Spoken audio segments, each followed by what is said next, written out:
বন্ধুনী মা সকলকো মই শুভেচ্ছা জ্ঞাপন কৰিছোঁ। দিনাই नेशनल हैंडलूम डे और बे हैंडलूम डेआव बाहागो लानानै साफ्रोमबो जोंनि हैंडलूमाव खामानि मावनाय जि दाग्रा आगर एरग्रा बायदिसिना खामानि मावनाय गासैबो आंनि सोमोन्दोआव बिब' बिनानाव गासैबो नोंथांमोननिसिम आङो नेशनल हैंडलूम डेनि खुलुमनाय सिबिनाय आरो गाहाम हामलायनायखौ बावहरबाय। आज हमारे बीच में उपस्थित है Neelam Rachna Jadhav ji, union textile and railway minister. हमारे बीच में उपस्थित है उर्फा ब्रह्म जी, हमारे आसाम के टेक्सटाइल हैंडलूम मिनिस्टर। हमारे बीच में उपस्थित है जयंत मुल्ला बरुआ जी, आसाम के cabinet minister PHE skill and tourism. हमारे बीच में उपस्थित है हमारे काउंसिल के डिप्टी चीफ और एमएलए गोविंद बसुमतारी जी। इस मंच पे उपस्थित हमारे ईएम्स, एमएलएस, एमसीएलएस, हमारे काउंसिल की प्रिंसिपल सेक्रेटरी हैंडलूम डिपार्टमेंट के और ऑफिसर्स, मैं सबको नेशनल हैंडलूम डे की शुभकामना देता हूँ। स्पेशली भारत के प्रधानमंत्री जी को मैं हैंडलूम डे के शुभकामना देता हूँ, क्योंकि हमारे प्रधानमंत्री जी की नेतृत्व में सन 2015 में ये हैंडलूम डे शुरू हुआ। तो इसके लिए मैं प्रधानमंत्री जी को बधाई देता हूँ। और आजादी के लिए अमृत काल में हमारे देश के लिए ऐसा एक नेता मिलना हम सौभाग्यशाली मानते हैं।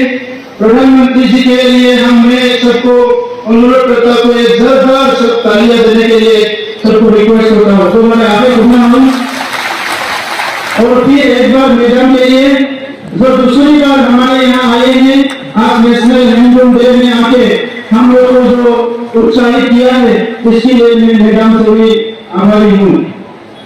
हमारे जो मंत्री हैं असम के, देश के और बोडोलैंड के जो हैंडलूम का सिनेरियो है उसके ऊपर काफी बात बोल चुके हैं।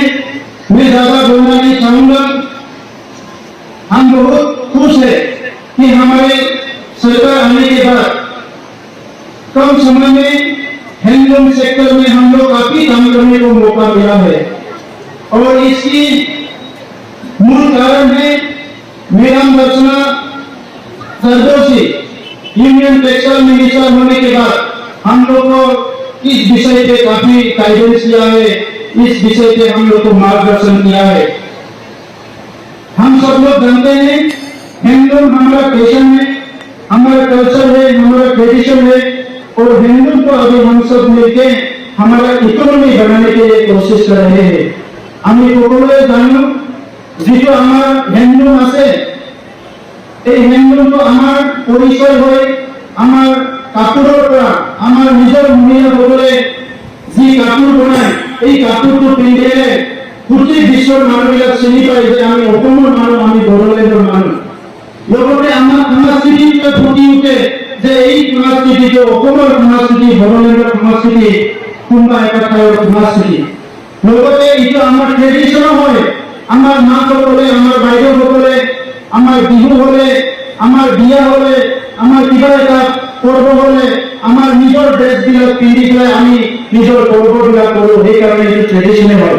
सो जी हैंडलूम जो हैंडलूम हमारा पैशन है, जो हैंडलूम हमारा संस्कृति है, जो हैंडलूम हमारा ट्रेडिशन है, उस हैंडलूम को छोड़ के हम लोग सोच नहीं सकते। इसलिए ये हैंडलूम का वो एक बहुत बड़ा अपॉर्चुनिटी है, एडवांटेज है। इसको हम लोग इकोनॉमी के लिए, हम लोग का इनकम के लिए हम लोग इसको यूज कर सकते हैं। आज भारत सरकार में नरेंद्र मोदी जी प्रधानमंत्री बनने के बाद पूरा देश में जो हैंडलूम में काम करते हैं इसको एक इज्जत देके, इसको एक हुनर देके 2015 से नेशनल हैंडलूम डे मनाया गया है। और अभी मुझे जान के खुशी हुआ पूरा नेशन में जितना हैंडलूम में हम लोग का वीवर्स है, इससे आधा वीवर्स असम नहीं है। ये हमारे लिए बहुत बड़ा एडवांटेज है। असम के सबसे माने पूरा इंडिया উইভাৰ্ছ আছে ইয়াৰ ভিতৰত বেছিভাগ উইভাৰ্ছ কাপোৰ বোৱাটো আমাৰ অসমতে আছে 14 লাখতকৈ বেছি আছে এইটো আমাৰ কাৰণে ডাঙৰ কথা আৰু আজি বড়োলেণ্ডত আমাৰ ডিপাৰ্টমেণ্টে যিটো তথ্য দিছে বড়োলেণ্ডত আমাৰ 3 লাখতকৈ অধিক উইভাৰ্ছ আছে এইটো আমাৰ কাৰণে বহুত ডাঙৰ কথা তো সেইকাৰণে আজি আমি হেণ্ডলুমটো লৈ পেলাই বহুত কাম কৰিব পাৰোঁ আজি আমাৰ এই হেণ্ডলুমটো লৈ পেলাই আমাৰ চৰকাৰ অহাৰ পিছত আমি এটা হেণ্ডলুম মিছন আৰম্ভ কৰিছোঁ যোৱা বছৰত আমি 10 কোটি টকা খৰচ কৰি হেণ্ডলুমৰ কাৰণে ক্লাষ্টাৰ হেণ্ডলুমৰ কাৰণে আমাৰ কিছুমান CFC চেণ্টাৰবিলাক আমি ডেভেলপ কৰিবলৈ হাতত লৈছোঁ এই বছৰ আমি 10 কোটি খৰচ কৰি হেণ্ডলুম মিছনটো আগলৈ লৈ যাম আৰু আজি নেশ্যনেল হেণ্ডলুম ডে মই আপোনালোকক আমাৰ চৰকাৰৰ তৰফৰ পৰা এই টেক্সটাইল পাৰ্কটো সমগ্ৰ বড়োলেণ্ড অঞ্চলৰ কাৰণে সকলো জাগাতে হেণ্ডলুমৰ ট্ৰেইনিং ল'ব পাৰে ইয়াৰ কাৰণে সুবিধাটো ইয়াৰ আৰু অধিক বঢ়োৱাৰ কাৰণে 10 কোটি টকা আৰু এই বছৰ আমি এই হেণ্ডলুম টেক্সটাইল পাৰ্কত আমি খৰচ কৰিম সদায়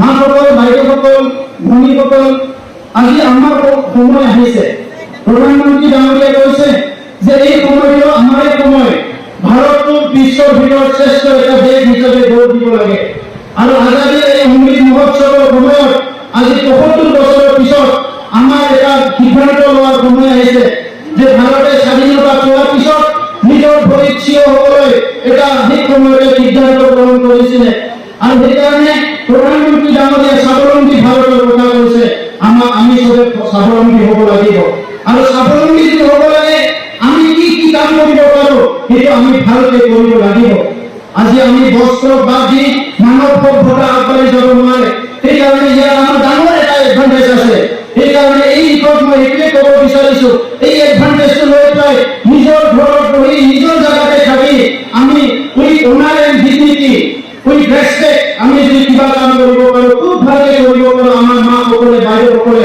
এইটো হেণ্ডলুম আৰু অকল ভাৰততে নহয় গোটেই বিশ্বতে আমাৰ হেণ্ডলুমৰ চাহিদা আছে এইখিনি কাম কৰিব লাগিব আৰু আজিৰ পৰা আমাৰ যিটো পেঞ্চন কাৰ্ড সেইটো ডিষ্ট্ৰিবিউচন কৰা আৰম্ভ কৰিব আজি মেডামে আমাৰ ইয়াত 5 জনক মানে যিটো আমাৰ উইভাৰ্ছ পেঞ্চন কাৰ্ড দিয়া হ'ব ইয়াৰ লগতে আমাৰ বড়োলেণ্ড হেণ্ডলুমে 5 জনক আজি সম্বৰ্ধনা জনোৱা হ'ব বিভিন্ন কাৰ্যসূচী আছে সময়বোৰ তাকৰ বহুত গৰম মই আপোনালোকক আন্তৰিকভাৱে ধন্যবাদ জনাইছোঁ আৰু অনাগত দিনত বড়োলেণ্ড চৰকাৰৰ হেণ্ডলুম মিছনত সবে যোগদান কৰিবলৈ অনুৰোধ কৰিছোঁ দীঘলীয়া বক্তব্য নাৰাখোঁ সকলোলৈ ধন্যবাদ জনালোঁ ইমান গৰমত যে আপোনালোকে আহি অংশগ্ৰহণ কৰিছে আৰু এইটোৱে অনুৰোধ ইয়াৰ পৰা গৈ পেলাই আপোনালোকে যাতে হেণ্ডলুমৰ বিভিন্ন কাম কাজ কৰিবলৈ সাজু হয় আৰু আমি চৰকাৰৰ পৰা আপোনালোকক সহযোগ কৰিবলৈ আমি সাজু হৈছোঁ ধন্যবাদ জয় হিন্দ